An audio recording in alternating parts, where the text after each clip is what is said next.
Fala galera, professor Juarez para mais uma aula de Geografia. Hoje a gente vai continuar falando sobre os setores da economia e a gente vai abordar principalmente a indústria. Olha só, coisa que a gente ouve falar o tempo inteiro, a gente até fala o tempo inteiro, mas muitas vezes a gente não tem nem ideia de como ela surgiu, de onde veio, para onde vai, o que a indústria trata em si, tá bom? Gente, vamos lembrar que a gente está falando do segundo setor da economia, que é o setor de transformação. Tá? Primeiro setor que a gente já viu, pegava as matérias-primas. Segundo setor é o setor de transformação dessas matérias-primas. Tá bom? E uma coisa importante para a gente poder associar é o seguinte: será que a indústria existe da forma como ela é hoje, desde sempre? Claro que não, né? A gente tem sempre uma evolução das coisas. A indústria de hoje, galera, ela não vai ser a mesma daqui a 100 anos. A indústria de 100 anos atrás, ela não é a mesma de hoje, tá bom? Então a gente tem várias mudanças e processos até chegar numa indústria, num trabalho industrial de fato, tá bom? A gente começa toda a nossa ideia através da transformação da matéria-prima, lá no início, antes da Revolução Industrial, que a gente vai falar sobre o artesanato, tá? O que é o artesanato, né? Não estou falando de fazer cordãozinho de miçanga não, nessa parada não, tá? O artesanato que eu digo é uma transformação da matéria-prima de modo manual, tá? Onde a pessoa que trabalha, ela tem todo o conhecimento da produção, ela sabe, ela é dona da matéria-prima, ela é dona das ferramentas, ela é dona da mão de obra, e ela vai sozinha, e com alguns poucos aprendizes, fazer todo o processo de transformação dessa matéria-prima, beleza? O artesanato, ele existe até hoje, mas ele existiu há muito mais tempo com força, tá? O passado, ele tinha muita força. E os produtos eram comercializados dessa maneira. Logo, você consegue perceber uma coisa. O artesanato, ele não tem a mesma capacidade de produção que uma indústria tem, tá? Então, a quantidade de objetos, a quantidade de coisas que vão ser comercializadas, vendidas, ela é uma quantidade muito limitada, muito reduzida, graças a essa velocidade que as pessoas têm na produção, tá bom? O artesanato, galera, ele evolui com o passar do tempo e ele passa a ser chamado de manufatura. Por quê? Porque a gente já começa a introduzir, a gente não eu, a gente não você, mas o ser humano naquele momento já começa a introduzir uma quantidade de máquinas que funcionam através da força animal, da força do ser humano, e essas máquinas implementadas, elas conseguem aumentar a produtividade, elas conseguem ampliar essa produção. É óbvio, as coisas não são feitas da mesma maneira que no artesanato, mas elas têm uma quantidade maior, elas vão ter um volume maior, atingindo mais pessoas, atingindo mais mercados consumidores, tá bom? E aí que a gente chega na era da maquinofatura ou da indústria, que é quando nós temos, galera, todo um processo de máquinas que não funcionam mais com a energia humana, animal, tá? As que funcionam, desculpa, através de outras fontes energéticas, tá? No caso, a gente vai ter a primeira revolução industrial, galera, que é exatamente quando a gente tem, a criação da indústria em si, tá? Que acontece lá no século XVIII, na Inglaterra, principalmente, pegando as fábricas que são têxteis, fábricas de tecidos. E o grande ponto aqui de mudança é que a gente passa a ter a máquina a vapor. Aí tu vai falar, caramba, máquina a vapor? Sim, máquina que funcionava através da queima do carvão mineral. E o carvão mineral gerava calor suficiente para aquecer a água e fazer com que o vapor movimentasse as engrenagens dessa máquina. Agora, a força animal ela já não era mais necessária, tá? A gente passou a utilizar outras fontes energéticas para produzir. E é óbvio, galera, que isso traz uma mudança que é crucial. Uma mudança de velocidade no processo de fazer as mercadorias. E o caso aí do tecido é exatamente isso. O tecido, galera, ele demorava muito tempo para ser feito de modo manual. Quando a gente tem a máquina, o tecido passou a ser feito numa velocidade extremamente absurda, uma velocidade extremamente maior do que as pessoas estavam acostumadas a acontecer, tá? E uma coisa interessante que a gente pode destacar dessas fábricas, né, desse momento que a gente vai chamar de primeira revolução industrial, é que o trabalho que existia dentro dessas fábricas, ele era múltiplo. Tá? A gente tinha homens, mulheres e até mesmo crianças dentro desses espaços, tá? Crianças que vão trabalhar nessas fábricas. Olha que doideira, galera. Não é nada parecido, né, com o que a gente tem hoje, com várias leis e vários recursos, né, que protegem as crianças em relação a trabalho, tá? Uma coisa importante também que a gente precisa associar é que a vida urbana, a vida nas cidades, ela passa a se tornar diferente, ela passa a se tornar mais importante a partir da Revolução Industrial, tá? Então a Revolução Industrial, ela vai estimular a migração das pessoas do campo para as cidades, fazendo aquele famoso processo que a gente já viu em algumas aulas passadas, chamado de êxodo rural. Tranquilão? Gente, nós vamos ter, né, vários processos de mudança da indústria ao longo do tempo, e aí a gente começa a falar da segunda Revolução Industrial, que acontece no século XIX. Ó, a primeira no século XVIII, segunda no século XIX, tá? E a segunda Revolução Industrial, galera, ela traz uma mudança muito significativa para o processo de produção, pelo seguinte, a gente deixa de ter agora a indústria somente concentrada no Reino Unido, né, alguns poucos países europeus, e a gente começa a ter um alargamento das produções industriais, um alargamento dos locais que passam a desenvolver as indústrias, tá? A gente pode colocar nesse barco aí a Rússia, a Alemanha, Estados Unidos, o Japão, diversos países no planeta começam a fazer o processo de industrialização, tá? Óbvio que para ser uma segunda revolução, né, para ser uma segunda mudança, uma segunda quebra de um paradigma, isso vai acontecer a partir, né, de fontes energéticas que mudam. Por exemplo, a gente começa a ter um uso muito intenso da eletricidade, a gente passa a utilizar o petróleo e os seus derivados dentro desse processo, tá? A tecnologia já modificou, a gente cria um motor a combustão, a gente passa a produzir veículos, né, carros que não eram produzidos no passado, tá? A gente passa a ter uma indústria siderúrgica cada vez mais presente dentro desse espaço, tá? A petroquímica, ou seja, a gente tem várias mudanças de estrutura de funcionamento dessa indústria, tá? E a principal mudança é a seguinte, quando a gente fala da primeira Revolução Industrial, não existe um modelo de trabalho, não existe uma forma de trabalho, não existe uma organização desse trabalho, tá? A gente chama isso de paradigma manchesteriano, que vem da cidade de Manchester, tá?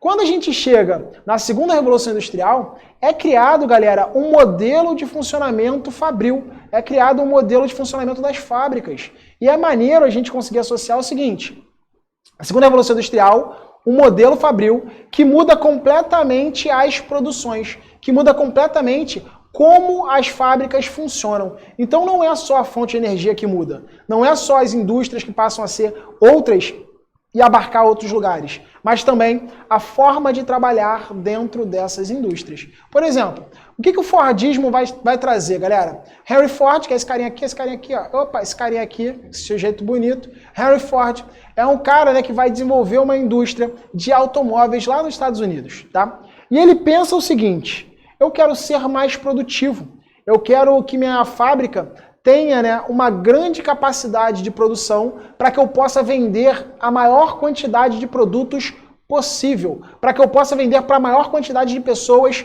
possível, beleza? Então ele vai organizar toda a sua produção através de um modelo que a gente vai dar o nome de Fordista, né, ou Fordismo, tanto faz, que cria todo um processo de funcionamento da fábrica através da divisão do trabalho. Cada trabalhador vai fazer uma coisa de modo repetitivo durante o dia inteiro. Sei lá, ele vai martelar. Meu irmão, o trabalhador vai martelar o dia inteiro. O dia inteiro martelando. Ele vai apertar o parafuso. Ele vai apertar o parafuso o dia inteiro. Ele vai se tornar o melhor apertador de parafuso. Ele vai se tornar o melhor martelador, sacou?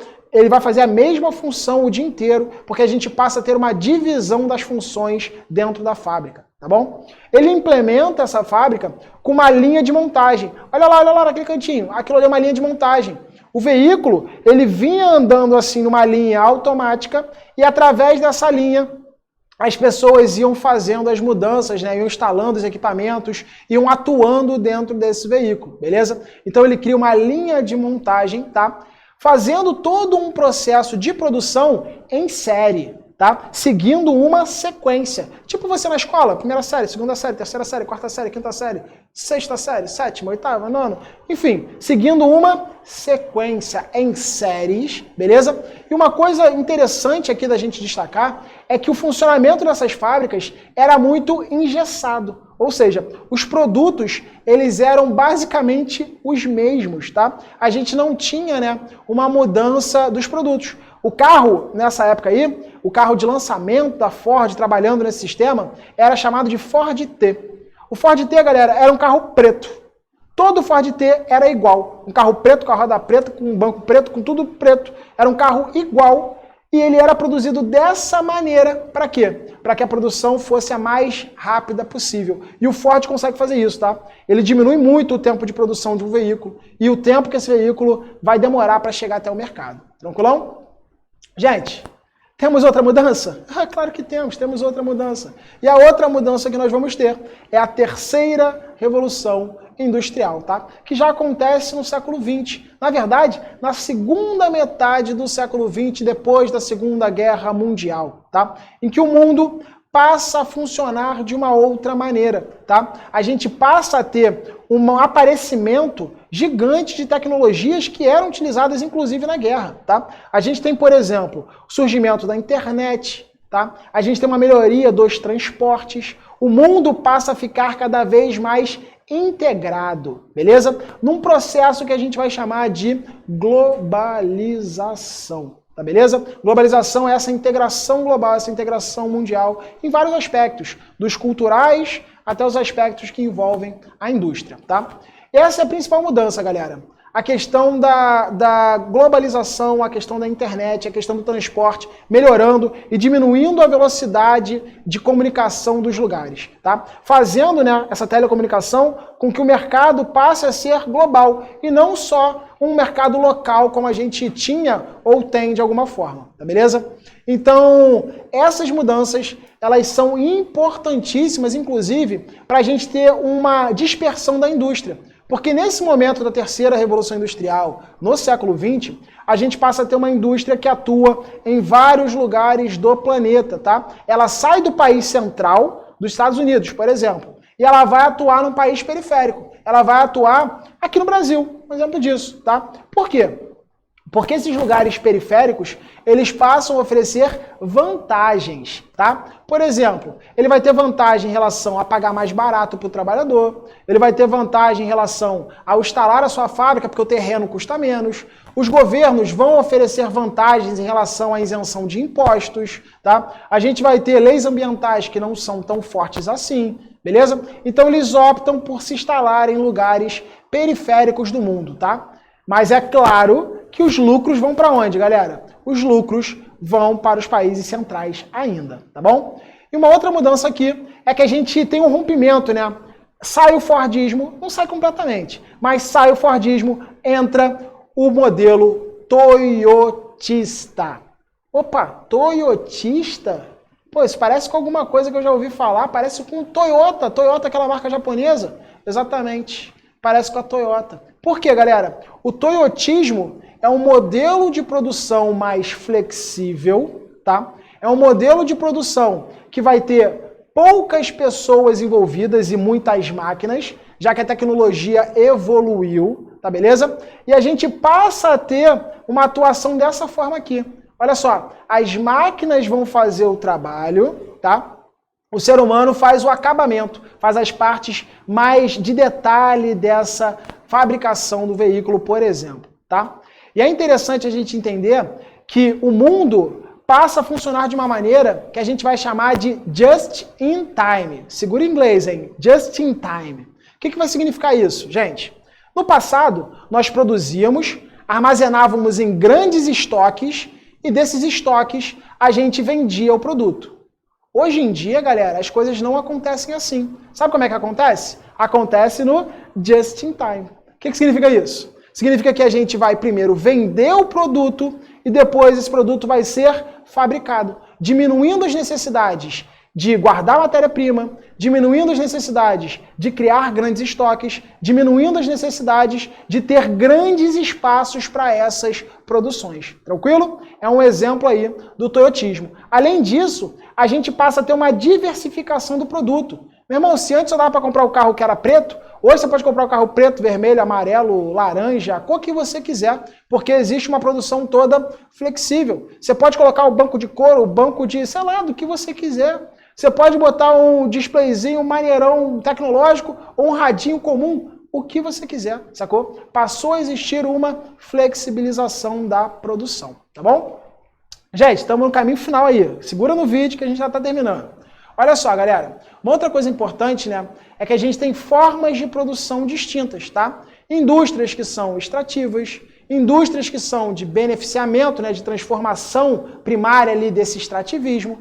Nós temos indústrias que são da construção civil, tá? Nós temos as indústrias de transformação que dão origem a esses bens, né, que a gente vai consumir, tá? Esses bens de consumo mais diretos pra gente, tá? E o importante aqui é a gente entender que existem bens de produção. E o que seriam bens de produção, galera? Bem de produção é a transformação dessa matéria-prima através de uma indústria siderúrgica, através de uma indústria química ou petroquímica, tá? E também de equipamentos que vão ser utilizados em outras fábricas, em outras indústrias, tá? Nós temos...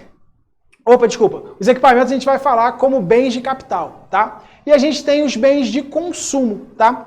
Que são os bens de consumo duráveis e não duráveis. Tudo aquilo que a gente vai comprar diretamente dentro do mercado. Por exemplo, um carro é um bem de consumo durável. Uma batatinha frita é um bem de consumo não durável. Uma latinha de Coca-Cola é um bem de consumo não durável, sacou? Então a gente passa a ter uma dispersão e uma outra, né, um outro funcionamento dessas indústrias. Tranquilão? Gente, falei pra caramba, mas assiste o vídeo até o final.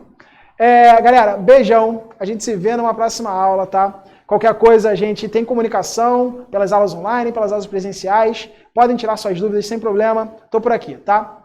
Beijo, beijo. Tchau, tchau e até a próxima.